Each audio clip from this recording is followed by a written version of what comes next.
السلام علیکم۔ New York سے تازہ ترین عالمی خبروں اور تجزیوں کے ساتھ جہانگیر خٹک آپ کی خدمت میں حاضر ہے۔ ناظرین، آج یہاں اتوار کی رات اور مارچ کی 29 تاریخ، جبکہ پاکستان میں پیر کی صبح اور مارچ کی 30 تاریخ ہے۔ ناظرین، مشرق وسطیٰ اور جنوبی ایشیا دونوں طرف سفارتکاری بھی ہو رہی ہے۔ پاکستان کی سرحدوں پر جنگ بھی جاری ہے، اور ایران کے اوپر حملے بھی جاری ہیں، اور عمران کی جانب سے جوابی حملے بھی جاری ہیں۔ اس وقت ایک عجیب سی صورتحال بنی ہوئی ہے۔ جنگ کا دوسرا مہینہ شروع ہو چکا ہے، اور جنگ ایک ایسی ڈائریکشن میں جا رہی ہے کہ جس کے نتائج شاید ہماری سوچ سے بھی زیادہ خوفناک ہو سکتے ہیں اگر معاملات مزید بگاڑ کی طرف گئے۔ کس طریقے سے؟ دیکھیے، ایک طرف تو جنگ میں شدت آ رہی ہے، جس کا بھی میں ذکر کروں گا کہ کس طریقے سے امریکہ اور اسرائیل ایران کے اب پاور انفراسٹرکچر کو نشانہ بنا رہے ہیں۔ گرچہ ڈونلڈ ٹرمپ نے یہ اعلان کیا تھا کہ وہ 10 دنوں تک اپنا یہ جو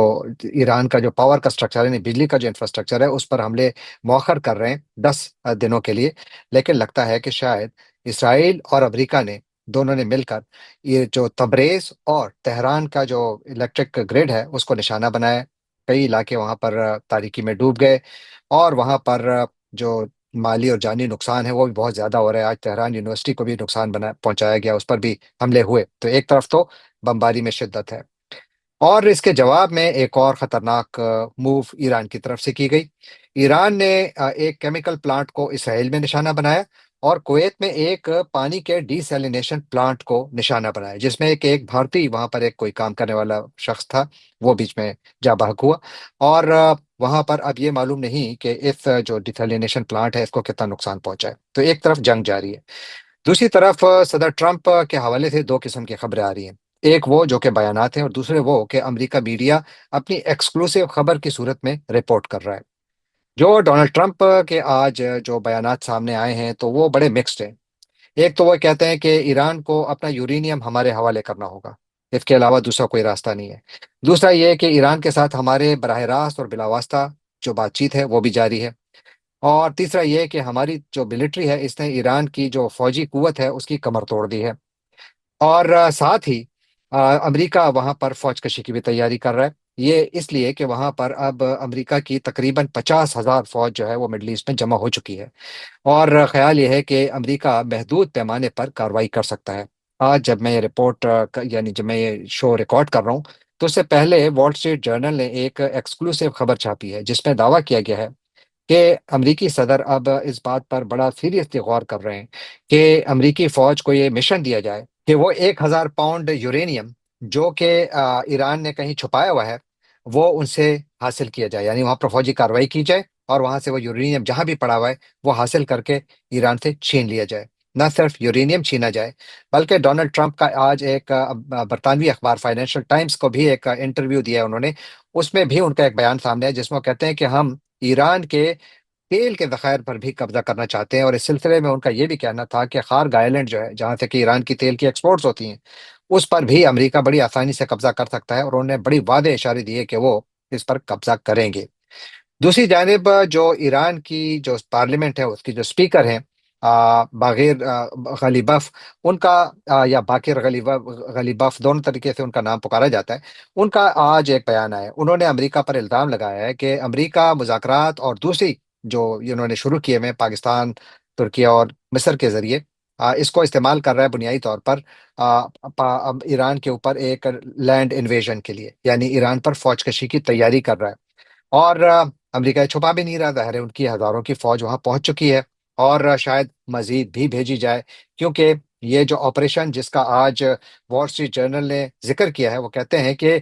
یہ کافی رسکی آپریشن ہے۔ اگر ٹرمپ اس بات کی اجازت دیتے ہیں تو یہ بہت زیادہ رسکی آپریشن ہے، کیونکہ اس کے لیے ایک محدود انویژن کرنی پڑے گی، اور وہ انویژن کن علاقوں کی ہوگی، کہاں پر یہ یورینیم پڑا ہے، اور یہ کس قیمت پر حاصل کیا جائے گا، کیونکہ ظاہر ہے کہ ایرانی فوج نے بھی اعلان کر رکھا ہے، ایران نے اعلان کر رکھا ہے کہ انہوں نے پوری موبلائزیشن کی ہوئی ہے، اور وہ امریکیوں کا انتظار کر رہے ہیں۔ تو گویا یہ جنگ ایک ایسے فیز میں داخل ہو رہی ہے جو کہ میرے خیال میں شاید سب سے تباہ کن ہوگا۔ آج اطلاعات یہ ہے کہ اب تک اس جنگ میں یعنی ایران اور لبنان میں 3,000 سے زائد لوگ شہید ہو چکے ہیں، جبکہ یہاں پر ڈیتھ ٹول بھی بڑھ رہا ہے۔ اور اب تک جتنی بمباری امریکہ اور اسرائیل نے کی ہے، اور جتنی بمباری یا میزائل کے ذریعے جو حملے کیے ہیں ایران نے، چاہے وہ مشرق وسطیٰ کے ممالک ہوں یا اسرائیل ہوں، تو وہ کہتے ہیں کہ یہاں پر ٹوٹل کوئی 80,000 سے زیادہ بلڈنگز جو ہیں وہ تباہ ہو چکی ہیں یا ان کو نقصان پہنچا ہے۔ تو یہ ایک انتہائی خوفناک جنگ جو ہے وہ پھیل رہی ہے، کیونکہ آج ہوتھیوں نے ایک مرتبہ پھر اسرائیل پر حملہ کیا۔ اسرائیل کا کہنا ہے کہ اس نے ان کے 3 ڈرون جو ہیں، یعنی ہوتھیوں کی جانب سے پھینکے گئے 3 ڈرون جو ہیں وہ گرائے ہیں، جبکہ ایران کی جانب سے آج ایک بڑا خوفناک حملہ کیا گیا اسرائیل کے ایک کیمیکل پلانٹ پر، اور وہاں پر آگ لگی، اور وہاں پر خوف ہے کہ شاید وہاں پر کوئی زہریلی گیس کا بھی اخراج ہو یا ہونے کا خدشہ ہے، تو قریبی آبادیوں کو بھی خالی کیا جا رہا ہے۔ تو یہ جنگ جو ہے اب پھیل بھی رہی ہے، اور جس طریقے سے میں نے عرض کیا کہ اگر کویت کا ڈیسیلینیشن پلانٹ آج ایران کے جو تہران کا جو گرڈ ہے اس کے حملے کے بعد یہ حملہ سامنے آیا، تو اگر مزید حملے ہوتے ہیں تو کیا ایران مشرق وسطیٰ کے دوسرے ممالک کے جو ڈیسیلینیشن پلانٹس ہیں ان کو بھی نشانہ بنائے گا؟ بڑا سوال ہے۔ میرا خیال ہے کہ بنائے گا، کیونکہ ایران نے یہ اعلان کر رکھا ہے کہ اگر ہمارے پاور گرڈ کو چھیڑا گیا تو پھر ہم ان ممالک کے جو پاور گرڈ ہے اور جو ڈیسیلینیشن پلانٹس ہیں ان کو ہم نشانہ بنائیں گے۔ پہلا نشانہ امریکہ اور اسرائیل نے بنایا، اور جواب ایران نے دیا۔ اور اگر یہاں پر فوج کشی بھی ہوتی ہے تو یہاں پر معاملات بہت زیادہ بگڑیں گے۔ آج ایران کی جانب سے جو سعودی عرب میں پرنس سلطان ایئر بیس ہے جہاں پر کے امریکی ایسٹس ہیں، وہاں پر بھی ان کا ایک ایوانکس طیارہ ہے، اس کو آج اس کی ساری ویژول ہر جگہ موجود ہیں کہ اس کو ایک ایرانی میزائل کے ذریعے تباہ کیا گیا، اور پتہ نہیں کتنا نقصان پہنچا ہے، کیونکہ مکمل تفصیلات تو نہیں معلوم، لیکن جو میڈیا میں آ رہا ہے، سوشل میڈیا میں جو کچھ آ رہا ہے، تو اسے لگتا ہے کہ ایک بہت زیادہ مہنگا یہ جو ایوانکس طیارہ ہے وہ تباہ ہوا ہے۔ اور کہتے ہیں کہ امریکی فوج کے پاس یہ اس قسم کے 16 طیارے تھے، اور اب جو نئے طیارے آ رہے ہیں اس کے، یہ E-3 سینٹری کے نام سے ہے۔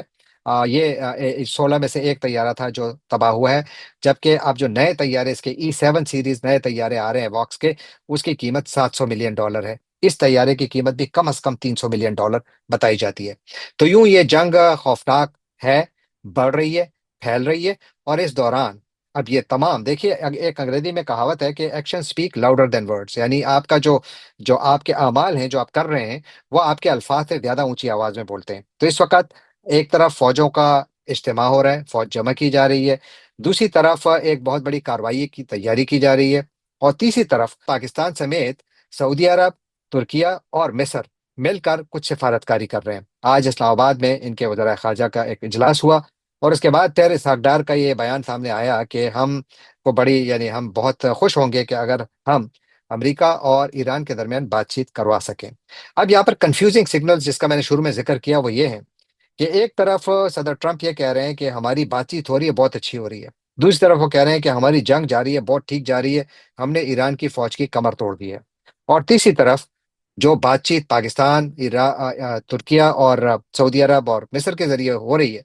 آ، اس کا کیا نتیجہ ہوگا؟ کیا ان کے پاس کوئی اختیار ہے؟ کیونکہ آج پاکستان کا روزنامہ ڈان، اس میں ایک خبر تھی جس میں کہ دعویٰ کیا گیا تھا کہ شاید اسلام آباد میں امریکی اور ایرانی حکام کے درمیان براہ راست یا بلا واسطہ بات چیت ہو، اور اسی ہفتے ہو، جو ہفتہ شروع ہو چکا ہے۔ تو اب دیکھنا ہی ہوگا کہ اسحاق ڈار نے بھی اس قسم کا اندیا تو دیا ہے، لیکن اس قسم کے ماحول میں کہ جہاں پر فوج کشی کی تیاری ہو رہی ہے، جہاں پر کہ جتنے بھی خوفناک تھریش ہولڈز ہیں جس کو آپ ریڈ لائنز کہتے ہیں وہ کراس ہو رہے ہیں، یعنی نیوکلیئر جو ویپنز کی سائٹس ہیں، یا نیوکلیئر سائٹس ہیں، میں یوں کہوں گا، ویپنز کی نہیں بلکہ نیوکلیئر سائٹس جو ہیں وہ نشانہ بن رہی ہیں، پانی کا انفراسٹرکچر نشانہ بن رہا ہے، بجلی کا انفراسٹرکچر نشانہ بن رہا ہے، انرجی کا انفراسٹرکچر نشانہ بن رہا ہے۔ اس کے بعد پھر مجھے نہیں پتا کہ کس پارٹی کو کس پر کتنا اعتماد ہوگا، اور وہ لوگ جو کہ اس میں سفارتکاری کر رہے ہیں اچھی نیت سے کر رہے ہیں۔ پاکستان کا ایک بہت بڑا کنسرن ہے اور جائز کنسرن ہے، ترکیے کا بہت بڑا جائز کنسرن ہے، سعودی عرب کا بھی ہے، اور مصر کا بھی ہے، لیکن پاکستان کا زیادہ اس لیے ہے کہ پاکستان تو سعودی عرب کا اتحادی ہے، یعنی پاکستان کا اس کے ساتھ اگریمنٹ ہے، تو لہذا پاکستان کے پاس اس وقت جو سب سے اچھا آپشن ہے وہ یہی ہے کہ سفارتکاری کے ذریعے اگر اس معاملے کو ٹھنڈا کیا جائے تو اس میں پاکستان خود بھی جنگ سے بچ سکتا ہے، اور شاید اس خطے میں جنگ کی آگ ٹھنڈی ہو۔ لیکن کیا یہ ہو پائے گی؟ مجھے اس کے آثار فی الحال کم نظر آ رہے ہیں، کیونکہ گزشتہ چند گھنٹوں کے دوران جتنی تیزی سے بمباری میں اضافہ ہوا ہے، اور جتنی زیادہ بمباری کی گئی ہے، اور جن چیزوں کو نشانہ بنایا جا رہا ہے، اب تو لگتا ہے کہ ایران کا کوئی ایسا علاقہ بچا ہی نہیں۔ اب تک امریکہ اور اسرائیل مل کر ایران پر 18,000 بومبنگ کیمپینز کر چکے ہیں، 18,000۔ ایران کا ایسا کوئی شہر نہیں بچا جس پر کہ امریکہ اور اسرائیل نے بمباری نہ کی ہو۔ اسی طرح جو ایران کی جانب سے حملے ہو رہے ہیں اب اسرائیل پر، وہ بھی کافی خوفناک ہیں۔ اسرائیل پر بھی ایران بڑی تیزی سے نئے ویپن سسٹمز کے ساتھ حملے کر رہا ہے، لیکن مجھے لگتا ہے کہ ایران کی حملوں کی اہلیت اب شاید آنے والے دنوں میں ایک بہت بڑا سوالیہ نشان بنے گی، کیونکہ جتنی بھاری بمباری ہو رہی ہے،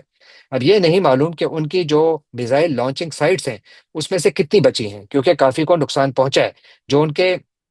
کوسٹل ایریاز میں سائٹس تھیں، وہ کہتے ہیں ان میں تو اکثریت جو ہے وہ تباہ ہو چکی ہیں۔ اب باقی جو جہاں جہاں ان کی چھپائی ہوئی ہیں، جہاں سے وہ حملے کر رہے ہیں، کب تک چلیں گی؟ ان کے ڈرونز کا پروگرام، ڈرونز تو ان کے پاس بہت سارے ہیں، لانچنگ کی سائٹس بھی میرا خیال ہے ان کی ہر طرف موجود ہیں، لیکن وہ کب تک یہ چلائیں گے بہت بڑا سوال ہے۔ اور ساتھ ہی اسٹریٹ آف ہارموز بند ہے، اور باب المندب کے بند ہونے کے خدشات ہیں، اور اسی خدشے کی وجہ سے آج ایک اور بہت بڑا واقعہ یہ کہ ابھی انٹرنیشنل لیول پر مارکیٹس نہیں کھلی، یعنی امریکہ میں تیل کی مارکیٹس نہیں کھولی، ایشیا میں کھل گئی ہیں۔ اور ایشیا میں آج جو آئل کی قیمت ہے انٹرنیشنل مارکیٹ میں، وہ $116 تک کراس کر چکی ہے، جو گویا آنے والے چند گھنٹوں میں اگر حالات ایسے ہی رہے تو شاید یہ بڑی آسانی سے 120 سے پھر اوپر چلی جائے گی، اور یوں دنیا میں ایک بہت بڑا بحران پیدا ہو جائے گا، تیل کا بحران، قیمتوں کا بحران۔ کیونکہ اگر اسٹریٹ آف ہارموز کھل بھی جائے تو آج ایرانی پارلیمان نے کچھ بلز پاس کیے ہیں جس میں کہ انہوں نے اسٹریٹ آف ہارموز سے گزرنے والے جتنے بھی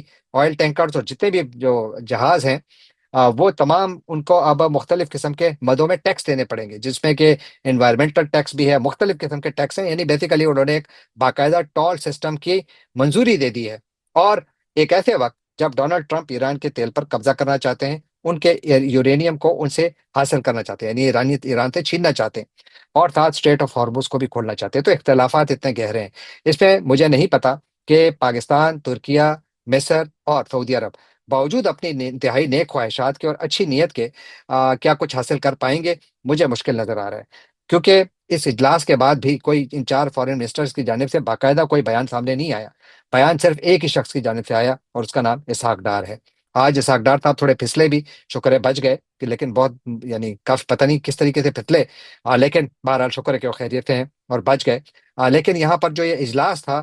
اس کے جو ویژولز تھے ان کی اہمیت تو تھی، لیکن اس کے نتائج فی الحال کہیں نظر نہیں آ رہے، اور شاید آنے والے دنوں میں مجھے کچھ زیادہ امید بھی نہیں ہے کہ اس کا کچھ اثر پڑے گا، کیونکہ انٹرنیشنل مارکیٹس پر تو اس کا اثر پڑنا شروع ہو گیا ہے۔ جو تیل کی قیمت $116 فی بیرل آلریڈی ہو چکی ہے، $112 پہ بند ہوئی تھی اس فرائیڈے کو۔ اور اسی طرح جو سٹاک مارکیٹس ہیں، اسپیشلی جاپان میں، جو جاپان کا نکی انڈیکس ہے، وہ آج 4% نیچے گیا، جبکہ ہانگ کانگ اور چائنا کی دوسری سٹاک مارکیٹ جو ہے وہ ساری کی ساری نیچے ہیں۔ اسی طرح S&P 500 جو ابھی نہیں کھلا، یعنی امریکہ کی جو سٹاک ایکسچینج ہے نیو یارک کی، وہ ابھی نہیں کھلی، وہ بھی آلریڈی نیچے جا چکی ہے، اور لگتا ہے کہ کل وہاں پر بھی مارکیٹ کا اچھا خاصا کریش ہو سکتا ہے۔ نہ صرف یہ بلکہ امریکہ میں اب قومی سطح پر جو ایوریج ہے گیس کی پرائس کی، وہ اب تقریباً $4 فی گیلن تک پہنچ چکی ہے۔ اب یہ جنگ جوں جوں بڑھ رہی ہے تو اس کے خلاف اب لوگوں میں جذبات بھی بہت زیادہ یعنی ابھر چکے ہیں۔ گزشتہ 2 دنوں کے دوران امریکہ بھر میں 3200 سے زیادہ مقامات پر 1 کروڑ سے زیادہ افراد سڑکوں پر نکلے، اور انہوں نے نو کنگ پروٹیسٹ میں حصہ لیا۔ ڈونلڈ ٹرمپ کے خلاف انہوں نے بہت بڑے مظاہرے کیے، اور اس جنگ کے خلاف مظاہرے کیے، اور یہ ایک وہ عوامی رد عمل ہے جو کہ اب امریکہ کی سڑکوں پر تقریباً ہر ویکینڈ پر نظر آ رہا ہے۔ یاد رکھیے کہ امریکہ میں الیکشن کا سال شروع، یعنی یہ الیکشن کا سال ہے، نومبر میں الیکشن ہونے، تو کیا ان میں سے یہ سارے اکثریت ووٹرز ہیں، کیونکہ سارے جوان ہیں اور یہ سارے کے سارے اکثریت ان کی ووٹرز ہی ہیں، تو یہ کس کو ووٹ دیں گے؟ اگر وہ ڈونلڈ ٹرمپ کے خلاف سڑکوں پر نکلیں تو کیا وہ ریپبلکن پارٹی کو ووٹ دیں گے؟ تو ریپبلکن پارٹی بہت زیادہ ولنریبل ہے۔ اسی طرح اب اسرائیل میں بھی مظاہرے شروع ہو چکے ہیں، اسرائیل میں بھی لوگ سڑکوں پر نکلے ہیں، اسرائیل میں بھی لوگ جنگوں سے تنگ آ چکے ہیں، کیونکہ بہت سارے لوگ اب جو ان کے انڈر گراؤنڈ شیلٹرز ہیں تقریباً زندگی اسی میں گزار رہے ہیں، تو وہاں پر بھی کاروبار سب کچھ ٹھپ ہے، بڑے پیمانے پر اسرائیل میں بھی تباہی ہوئی ہے۔ اور اس جنگ کی تباہ کاریاں، چاہے وہ معاشی سطح پر ہوں، انسانی سطح پر ہوں، یا انفراسٹرکچر کی سطح پر ہوں، ہر طرف آپ کو واضح طور پر نظر آ رہی ہیں۔ اور اس میں ایک ریجن بالکل خاموش ہے، اور اس کا نام ہے یورپ۔ یورپ اس وقت صرف سائڈ پہ بیٹھا نظارہ کر رہا ہے کہ ہو کیا رہا ہے۔ اور وہ امریکہ کے ساتھ پوری مدد بھی نہیں کر رہا۔ یورپ میں صرف ایک ملک ہے جو کہ اپنے دوغلے پن کی وجہ سے پوری دنیا میں مشہور ہے، تاریخ اس کی اسی سے بھری ہوئی ہے، اس کا نام برطانیہ ہے۔ برطانیہ واحد ملک ہے جو اس وقت امریکہ کے ساتھ بالکل سالڈ کھڑا ہے۔ اس کے علاوہ یورپین ممالک باقی سارے کے سائڈ پہ کھڑے ہوئے انتظار کر رہے ہیں کہ اس جنگ کا نتیجہ کیا نکلے گا، کیونکہ وہ ثالثی کی کوئی کوشش نہیں کر رہے۔ ثالثی کی کوشش کے لیے پاکستان، مصر، ترکیہ اور سعودی عرب ہی سامنے ہیں، نہ برطانیہ ہے، نہ فرانس ہے، نہ جرمنی ہے، کوئی سامنے نہیں ہے۔ ہاں، البتہ جرمن فارن منسٹر نے یہ ضرور کہا کہ پاکستان میں شاید امریکیوں اور ایرانیوں کے درمیان بات چیت ہو۔ تو یوں یہ معاملات بہت زیادہ بگڑ چکے ہیں، اور مجھے لگتا ہے کہ شاید پوائنٹ آف نو ریٹرن کی طرف بہت تیزی سے بڑھ رہے ہیں۔ جنگ اور وائلنس کی اطلاعات پاکستان اور افغانستان کی بارڈر سے بھی آ رہی ہیں۔ افغانستان نے پاکستان پر الزام لگایا ہے کہ اس کا جو کنڑ صوبہ ہے، اس کا جو دارالحکومت ہے اسد آباد، اس پر پاکستان نے آج آرٹلری سے اٹیک کیا ہے، اور اس میں ایک خاتون جاں بحق ہوئی ہے۔ تاہم پاکستان کی جانب سے اس بارے میں کوئی ایسی اطلاع نہیں ہے کہ پاکستان کی طرف سے کوئی کنفرمیشن آئی ہو، لیکن پاکستان اور افغانستان کے درمیان تعلقات کا بگاڑ اب روزانہ کا معمول بن چکا ہے، جو آلریڈی اس پورے خطے میں اتنی خطرناک صورتحال ہے۔ اس میں پاکستان اور افغانستان کے تعلقات میں مزید جو بدتری ہے، یہ پاکستان اور افغانستان دونوں کے لیے بہتر ٹھیک نہیں ہے۔ پاکستان کے لیے اس لیے بھی ٹھیک نہیں ہے کہ پاکستان اس وقت پہلے ہی اس کی ایک بارڈر پر جنگ ہے جو کہ پاکستان نے نہیں شروع کی، اور دوسری بارڈر پر بھی جنگ ہے جو پاکستان نے شروع کی ہے۔ پاکستان اس جنگ کو روک سکتا ہے۔ پاکستان ایران کی جنگ کو اگر نہیں روک سکتا، تو افغانستان کے ساتھ جو جنگ اس وقت جاری ہے اس کو روکا جا سکتا ہے، اگر بات چیت کو کوئی موقع دیا جائے، اور اگر اس سلسلے میں افغان طالبان بھی کوئی سیریسنس شو کرے، تو پھر یہ سب کچھ ممکن ہے۔ ورنہ پھر ظاہر ہے کہ معاملات ایسے ہی رہیں گے جس میں کہ نقصان دونوں ملکوں کا ہوگا، اور یہ ریجن بالکل انسٹیبل رہے گا، جس میں ظاہر ہے کہ سب سے زیادہ نقصان ان بارڈر ریجنز کے لوگوں کا ہوگا، جن کے بارے میں ہمیشہ بات کرتا ہوں، جن کے بارے میں پاکستان میں بہت کم لوگ بات کرتے ہیں۔ جانے سے پہلے آپ سے ایک مرتبہ پھر درخواست کہ آپ ہمارے چینل کو سبسکرائب کیجیے، لائک کیجیے، شیئر کیجیے، کامنٹ کیجیے، اور بیل آئیکن کو کلک کرنا نہ بھولیے گا۔ آپ کا بہت بہت شکریہ۔